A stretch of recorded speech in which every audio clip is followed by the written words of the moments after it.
Welcome back student. Today we are going to start hierarchy.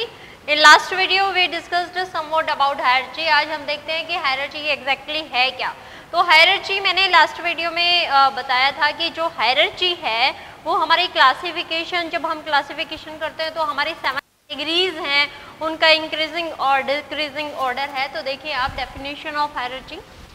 Hierarchy is a system of classification into which taxonomic categories. अब ये taxonomy category कौन सी है? Taxonomy category है हमारी 7 category. मैं एक बार आपको फिर बता दूंगी अभी अभी, वैसे हमने पिछले वीडियो में देखा था. So hierarchy is a system of classification into which taxonomy category are placed in order of a logical sequence. Taxonomy category है वो एक बहुत ही अच्छे सीक्वेंस में प्रेजेंट है और उस सीक्वेंस को उनकी सबकी स्टडी करना हम क्या कहलाते हैं? वी कॉल दैट इज, जिसके थ्रू हम एक लिविंग ऑर्गेनिज्म को नाम देते हैं तो उसे हम क्या बोलते हैं? We call that is the hierarchy.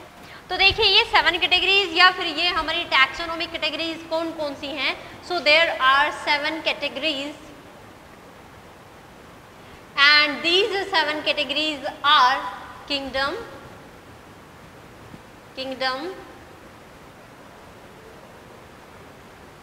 phylum, class, order, family, genus and species. These are 7 categories and are arranged in a logical sequence. Kingdom is the largest category. उसके बाद हमारा phylum आता है. एनिमल के केस में phylum लिखा जाता है. So आप ये बताएंगे this is the case which is used या which should be right to give animal name. और ये वो केस है जहाँ हम plants name देते हैं. तो कैसे प्लांट्स का नेम है वो किंगडम होगा. तो यहाँ पे देखिए किंगडम तो हमारे एनिमल और प्लांट्स किंगडम ही हैं. तो हम यहाँ जो फाइलम है सिर्फ इस फाइलम में प्लांट्स के केस में फाइलम ना लिख के हम क्या लिखेंगे? Will write division. तो आप ये बोल सकते हैं कि प्लांट्स के केस में फाइलम नहीं होता है. There is, if we are giving name of plant kingdom then we will write division instead of phylum. Division लिखेंगे हम फाइलम के बजाय. उसके बाद फिर हमारा सारा सीक्वेंस यूं ही चलता है. Order, family, genus and species. So आप ये बताएंगे कि सबसे छोटा जो है, सबसे छोटी हमारी टैक्सोनोमिक कैटेगरी है वो हमारी स्पीसीज है. और स्पीसीज एक पर्टिकुलर ऑर्गेनिज्म की पर्टिकुलर ही होती है. जैसे homo sapiens, sapiens is a species and homo is a genus. So हमारा होमो सैपियंस है. इससे पहले हमारे ह्यूमन बीइंग के बहुत नाम आए. होमो सैपियंस इससे पहले हमारे ह्यूमन बीइंग के बहुत नाम आए. लेकिन होमो जो है, जैसे होमो habilis, homo erectus, these were also the name of ancestor of human being. So homo is the genus and these habilis, erectus, sapiens, these are the species. So we can say that species is the smallest taxonomic category and ये सारी taxonomic category हैं जो हम एक proper sequence में लिखते हैं तो उसे हम क्या बोलते हैं? We call that is the hierarchy. अब हम वापस हमारे क्लासिफिकेशन पे चलते हैं कि हमारे लिविंग ऑर्गेनिज्म जो जिनको हम नाम दे चुके हैं वो लिविंग ऑर्गेनिज्म, जितने भी लिविंग ऑर्गेनिज्म हैं वो काफ़ी सारे किंगडम्स के थ्रू गए हैं. तो क्लासिफिकेशन हमारा क्या हुआ है? 2 kingdom classification, 3 kingdom classification, 4 kingdom classification, 5 kingdom classification and then after 6 kingdom classification.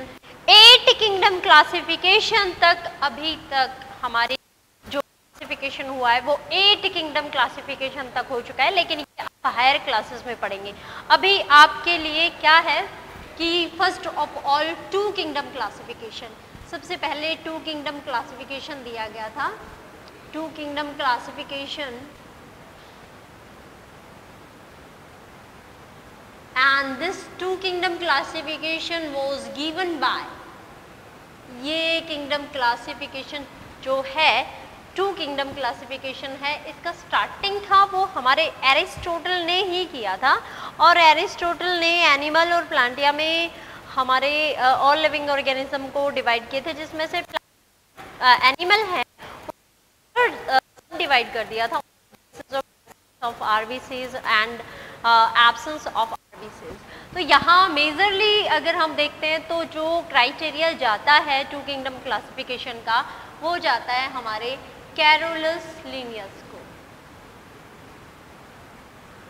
So Carolus Linnaeus is known for 2 kingdom classification, और उन्होंने 2 किंगडम क्लासिफिकेशन कब दिया था? In 1758।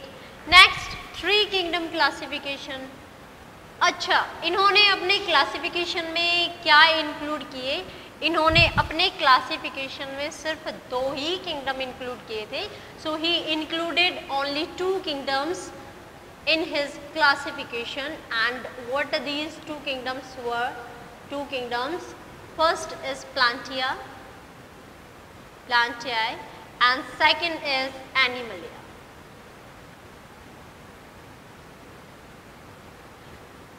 In another case, there is the 3 kingdom classification,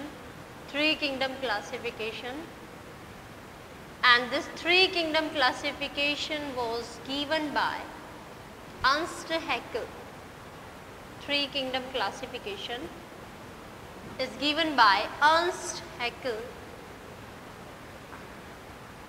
So Ernst Haeckel is known for given 3 kingdom classification. उन्होंने अपने classification में किस किस को इंक्लूड किया? अब जैसे हमारे प्लांटिया तो और एनिमलिया ऑलरेडी वर देयर, तो Plantae and plants including and Animalia, and जो हमारे अर्न्स्ट ने जो 3rd किंगडम दिया दैट वाज प्रोटिस्टा। सो ये आपको याद रखना है कि अर्न्स्ट हैकेल ने अपने क्लासिफिकेशन में कौन सा किंगडम ऐड किया? प्लांट्स एनिमल के अलावा उन्होंने अपने में प्रोटिस्टा इंक्लूड किया।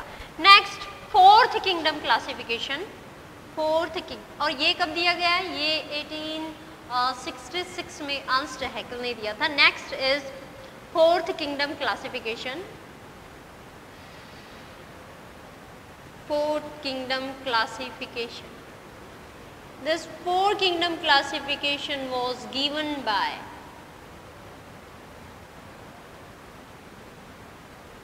ये जो हमारा 4 kingdom classification है, this was given by Copeland.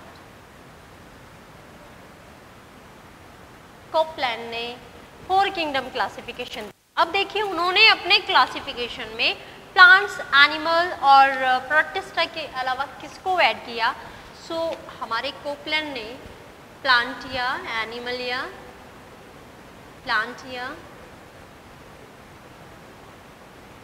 Animalia,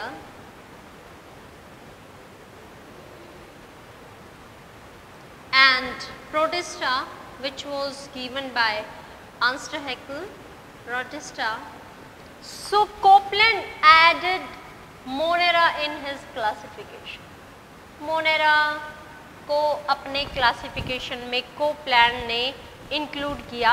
so these were 3 types of kingdom classification. First is 2 kingdom classification, starting की गई थी वो एरिस्टोटल ने की थी, but 2 kingdom classification is mainly known Carolus Linnaeus is very well defined about the 2 kingdom classification, and in his 2 kingdom he included Plantae and Animalia. And second 3 kingdom classification, 3 kingdom classification दिया था हमारे Ernst Hückel ने, और उन्होंने एक प्लांटिया और Animalia के अलावा उन्होंने एक प्रोटिस्टा किंगडम अपने क्लासिफिकेशन में ऐड किया था। Next, fourth kingdom classification. This fourth kingdom classification was given by Copeland and he added Monera. Monera जो कि हमारे प्रोकैरियोटिक सेलुलर यूनिसेलुलर ऑर्गेनिज्म आ जाते हैं जिसमें मोनेरा, तो मोनेरा को कोपलैंड ने अपने क्लासिफिकेशन में ऐड किया and this was about fourth kingdom classification. Next हम चलते हैं फाइव किंगडम क्लासिफिकेशन, जो सबसे ज़्यादा वेल नोन है अभी तक फाइव किंगडम क्लासिफिकेशन, लेकिन उसके भी ड्रॉबैक्स हैं, हम देखते हैं क्या ड्रॉबैक्स हैं उसके। So next is five kingdom classification. Five kingdom classification was given bye R.H. Whittaker in 1969. R.H. Whittaker 1969। ये आपको बहुत ही ज़रूरी है अगर आप क्लासिफिकेशन पढ़ते हैं तो। Who gave two kingdom classification? You have to be know about this answer. Second is who gave three kingdom classification? Who gave four kingdom classification? Who gave five kingdom classification?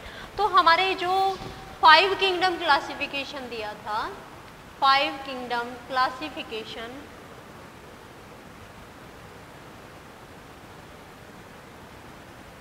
this five kingdom classification was given by R.H. Whittaker. R.H. Whittaker in 1969। R.H. Whittaker ने 1969 में five kingdom classification दिया था, जो सबसे ज़्यादा mostly accepted till today. तो यहाँ पे R.H. Whittaker ने क्या क्या कौन कौन से बेसिस पे दिया था अपना classification? On the basis of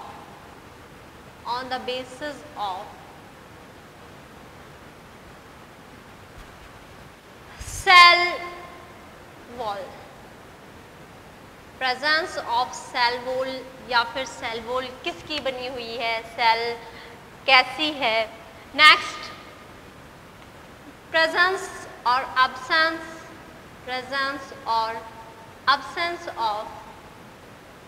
absence of nuclear membrane।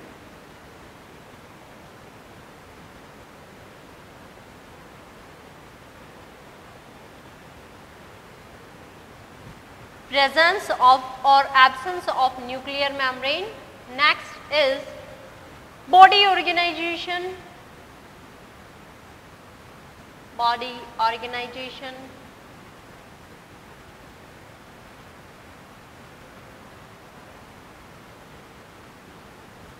cell number, multicellularity है, cellularity you can say, number of cell के बेस पे कि सेल की जो है सेल कितनी है, यूनिसेलुलर है, मल्टीसेलुलर है, सेल वॉल कैसी है, किसी में सेल वॉल पेप्टिडोग्लाइकन से बनी हुई है, किसी में सेल वॉल किसकी बनी हुई है, सेलुलोज की बनी हुई है। तो सारा स्ट्रक्चर हमारे R.H. Whittaker ने बहुत अच्छे से उसको देख के ये लास्ट में फाइव किंगडम क्लासिफिकेशन दिया and last was on the basis of mode of nutrition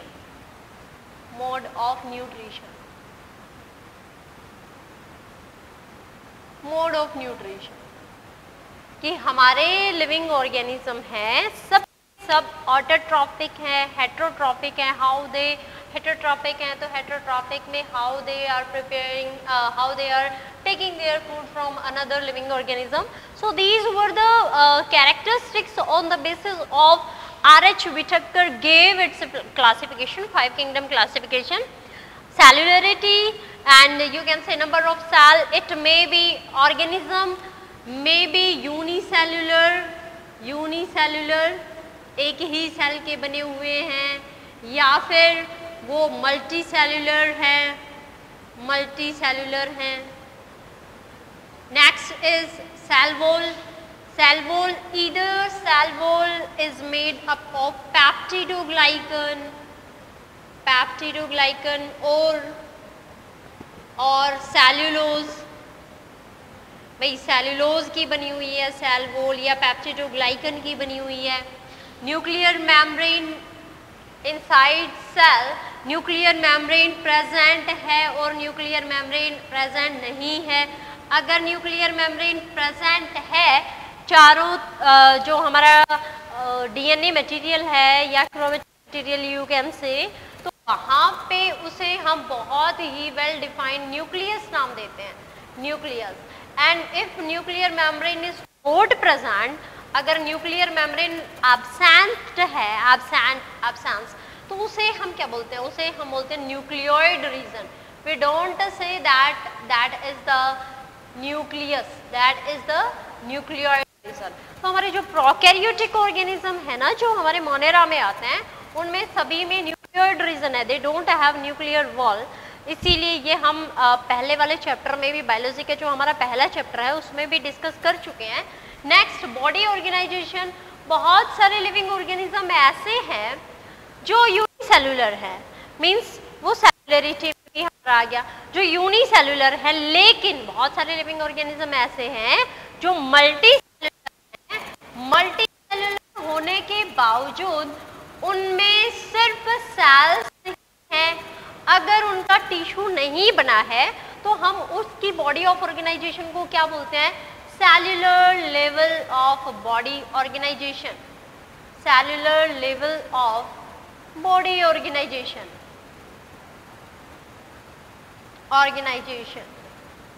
ये किसमें प्रेजेंट होती है? हम रीड करें, हम पढ़ेंगे अभी, जैसे जैसे हमारा चैप्टर पढ़ेंगे वैसे वैसे हमें सब समझ में आता जाएगा। नेक्स्ट, बहुत सारी सेल्स आपने सेकंड चैप्टर में पढ़ा है। There are, if many cells are functions together and that structure, spatial structure is known as tissue.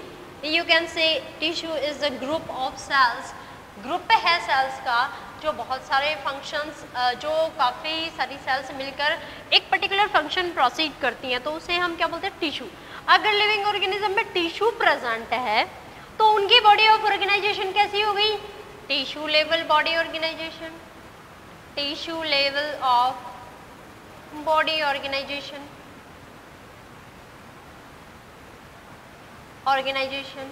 if they having organ, not organ system, only organ, तो उनकी body organization क्या बन जाती है? we call that as organ level organization, organ level of body organization. If they having organ system, just example human being, organ system उनके अंदर है तो उनके बॉडी ऑर्गेनाइजेशन को हम क्या बोलेंगे? Will call that is organ system level of, organ system level of body organization, body organization. तो ये हमारा बॉडी ऑर्गेनाइजेशन के बेस पे भी हमारे आर.एच. व्हिटेकर बहुत ही डिटेल स्टडी की थी और उसके बाद उन्होंने ये भी एक कैरेक्टरिस्टिक्स मेजर किया था which is very important. Mode of nutrition, some organism are autotrophs and some organism are heterotrophs. Autotrophs है तो ऑटोट्रॉफिक मोड ऑफ न्यूट्रिशन हो गया इनमें। कुछ ऑर्गेनिज्म जो अपना खाना खुद बना लेते हैं, हम उन्हें क्या बोलते हैं? ऑटोट्रॉफ्स। और उनका मोड ऑफ न्यूट्रिशन क्या हो जाता है? Autotrophic mode of nutrition, whether they are photo autotrophic or chemo autotrophic. For example, bacteria. Bacteria perform both functions. They receive their food, yeah, they take their food by preparing their food with the help of photosynthesis or chemosynthesis. Next, heterotrophs. Heterotrophs. Heterotrophs कौन से हैं? Heterotrophs वो होते हैं जो खाने के लिए दूसरे लिविंग ऑर्गेनिज्म पे डिपेंड होते हैं और दूसरे लिविंग ऑर्गेनिज्म से कैसे वो खाना लेते हैं? या तो वो पैरासिटिक के फॉर्म में लेंगे। पैरासाइट कौन होते हैं? पैरासाइट वो लिविंग ऑर्गेनिज्म होते हैं जो किसी दूसरे लिविंग ऑर्गेनिज्म की बॉडी से या तो उसकी बॉडी सरफेस से अटैच रह के वहाँ से खाना ले रहा हो या फिर उसकी बॉडी के अंदर जाके अपना खाना एब्जॉर्ब कर रहा हो या ले रहा हो, तो उसे हम क्या बोलते हैं, we call that is a parasite. Next जो हमारा हेटेरोट्रॉप्स का टाइप है दैट इज अ सैप्रोफाइट। तो सैप्रोफिटिक मोड ऑफ न्यूट्रिशन भी होता है, जैसे फंजाई। फंजाई क्या करती हैं, फंजाई जनरली डेड और डिकेइंग ऑर्गेनिक मैटर पे रहती हैं, वो पैरासिटिक भी होती हैं। सो फंजाई है वो लिविंग ऑर्गेनिज्म है जो अपना खाना dead and decaying organism, dead and decaying का मतलब क्या हुआ, जो मरे गले सड़े पदार्थ से जो अपना खाना रिसीव करता है, हम उसे क्या बोलते हैं, we call that is the saprophytes. And the third one is holozoy. If any living organism is taking its food in the form of a complex structure and finally then it digest it, then we call that as the holozoy. तो different ये हमारे basis points थे जिनके base पे RH. Whittaker ने 1969 में अपना 5 kingdom classification दिया। मैंने अभी आपको बोला था कि कुछ ड्रॉबैक्स हमारे आर.एच. व्हिटेकर के भी थे। उन्होंने अपने क्लासिफिकेशन में क्या क्या इंक्लूड किया, उन्होंने अपने क्लासिफिकेशन में, देखते हैं अब हम क्या क्या इंक्लूड किया। तो he included Monera which is a unicellular prokaryotic organism. Second he included Protista in his classification. तो प्रोटिस्टा में कौन से थे, Protista consisting according to R.H. Whittaker, Protista consisting unicellular eukaryotic organism, and third was fungi. So according to R.H. Whittaker, 5 kingdoms were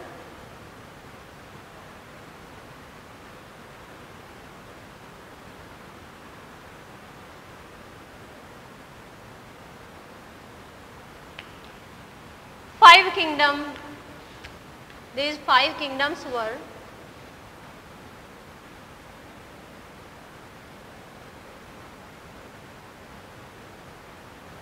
कौन से 5 kingdoms थे जो हमारे आर.एच. व्हिटेकर ने अपने क्लासिफिकेशन में इंक्लूड किए। ही इंक्लूडेड मोनेरा। नाउ मोनेरा, वैसे हम इनके बारे में डिटेल स्टडी पढ़ेंगे लेकिन मैं फिर भी आपको थोड़ा थोड़ा बता देती हूँ। मोनेरा है, ये क्या है, prokaryotic cellular organism, prokaryotic cellular unicellular, you can से प्रोकैरियोटिक यूनिसेल्युलर ऑर्गेनिज्म है ये। They don't have nucleus, they having chromosome material, chromosome means chromatin material, DNA material इनका होता है। तो इसमें कौन कौन से ऑर्गेनिज्म इंक्लूड किए थे उन्होंने, bacteria, cyanobacteria, mycoplasma, bacteria, cyanobacteria, mycoplasma,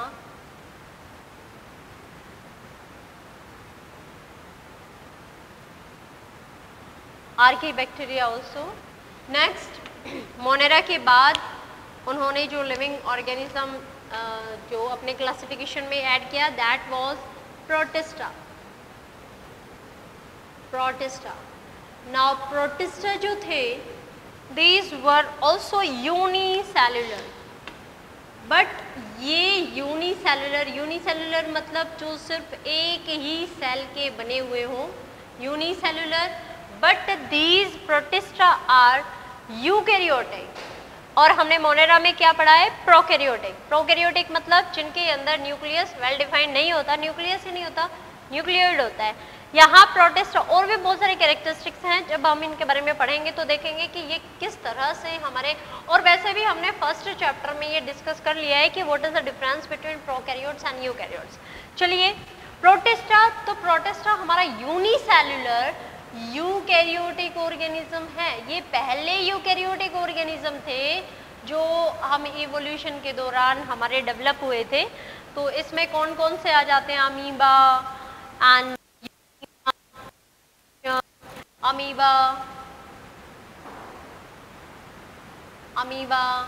paramecium, Euglena,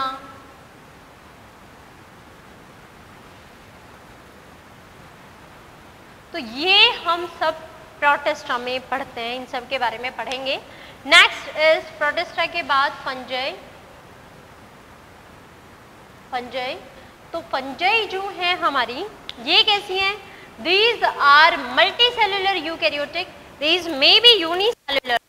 yeast example of fungi. So आप बोल सकते हो कि these are unicellular, unicellular bracket में आप कर सकते हैं यीस्ट, एंड और majorly these are multicellular. Multicellular कैसी हैं ये? प्रोकैरियोटिक हैं या ये यूकैरियोटिक है? दीज आर यूकैरियोटिक, चाहे हमारी प्रोटिस्टा हो चाहे हमारी यूकैरियोटिक हैं। ये प्रोकैरियोटिक तो सिर्फ और सिर्फ हमारे मोनेरा होते हैं, बाकी ये सारे मोनेरा के बाद सारे हमारे यूकैरियोटिक ऑर्गेनिज्म हैं। यूकैरियोटिक, अच्छा, इनमें मोड ऑफ न्यूट्रिशन कैसा होता है? हेट्रोट्रॉपिक मोड ऑफ न्यूट्रिशन होता है। So you can say these are heterotrophs. Chitin इनकी सेल वॉल है, उस पे काइटिन की डिपोजिशन होती है। Next is Plantae. So plants हैं, प्लांटिया, यहाँ पे हमारे प्लांट्स हैं वो कैसे हैं? मल्टी सेलुलर ऑर्गेनिज्म है, multi cellular, and these are what? Eukaryotic. Of course these are eukaryotic. multicellular, eukaryotic, and these are autotrophs. Autotrophs. Why these are autotrophs? Because they having green pigment inside their structure. We will do detailed study about Plantia, then we will discuss. Next, Animalia. Animalia, जो Animalia है हमारे, वो कैसे हैं? Animalia है, these are also multicellular organism, multicellular eukaryotic heterotrophs, multicellular eukaryotic, and these are heterotrophs.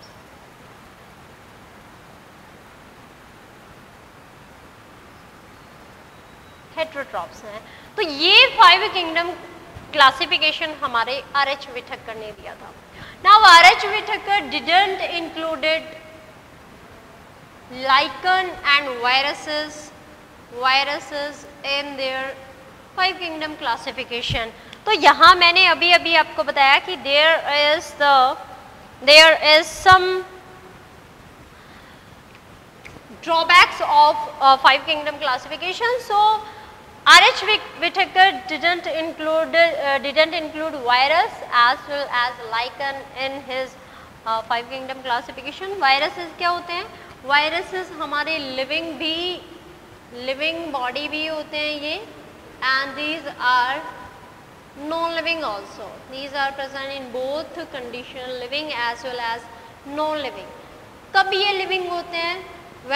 वैसे ये कैसे होते हैं? These are generally non-living outside of any host cell या host body, किसी भी host body के बाहर होते हैं, तो ये non-living और crystal की form में होते हैं, and they having their genetic material, इनका genetic material present होता है, either this genetic material is DNA और RNA